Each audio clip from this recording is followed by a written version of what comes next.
Let's get honest. Are you actually building anything? Or are you just handing jobs off and hoping your subs don't screw it up? Because there's a big difference between being a contractor and being a middleman with a hard hat. If you're outsourcing everything and keeping very little in-house, you're not building, you're brokering. So that's what the subcontractor utilization ratio measures. It shows you how much of your project cost is being handed off to other companies and how much margin you're leaving behind when you do. So what is the subcontractor utilization ratio? It's calculated by taking your subcontracted costs and dividing it by your total project cost. So here's a simple breakdown. If you take your subcontracted cost, that is what you're paying other companies to do the electrical, plumbing, drywall, all that stuff. You have your total project cost. That's all costs combined, subs, labor, materials, permits, etc. So if your project costs $400,000 in total and $280,000 went to subs, $280,000 divided by $400,000 is 70%. That means you subcontracted 70% of the work. Not necessarily bad, but now you got to ask, are you making enough on the 30% you're keeping? So let me give you a job site analogy. Think of your job site like a relay race. If you're handing the baton to someone else every 200 feet, you better hope they run fast because you're not in control anymore. The more you sub out, the less control you have over quality. The more coordination headaches you own, the less profit you keep per hour of profit. Subs help you scale, but they don't help margin unless you manage the hell out of them. So what is a good ratio? There's no perfect number, but here's a general guide.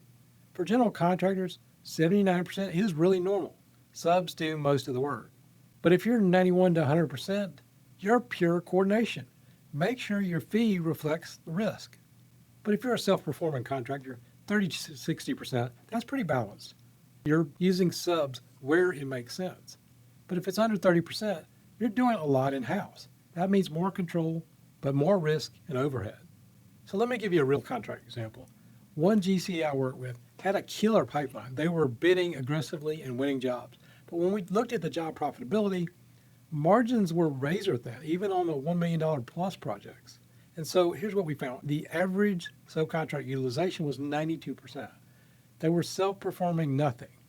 And they were only marking up sub bills 10 to 12%. That's not construction, that's administration. So we restructured. We added some project managers with stronger field oversight. We raised markup on subs to 18 to 20%. We self-performed demo and punch work where it was profitable. And we rebid select scopes with smaller or local subs. 6 months later, average utilization, 78%. Gross margin, up 5 points. Headaches, down considerably. Same volume, smarter coordination, more margin. So how can you manage your subcontractor utilization ratio? Number one, know your margin by trade. If a sub is eating all the profit, bring it in-house or renegotiate. Number two, don't sub out what you can self-perform profitably. Sometimes it's cheaper to control it yourself if you have the crew and the systems. Number three, mark up sub costs aggressively. You carry the risk. Price it like you own it. Number four, use utilization to plan staffing. If you're subbing 90% and hiring field crew, that's wasted payroll. Number five, track this ratio job by job, not just company-wide. Some jobs should be heavy on subs. Others, keep it in-house. So here's the final word. Subcontractors help you grow, but they don't build your business for you. You can't outsource everything and expect to keep full control. And you sure as hell can't keep full profit. So ask yourself, am I actually building or am I managing subs and hoping for the best? Because in construction, if you're outsourcing everything, you're not a builder. You're just a coordinator with subcontractor bills.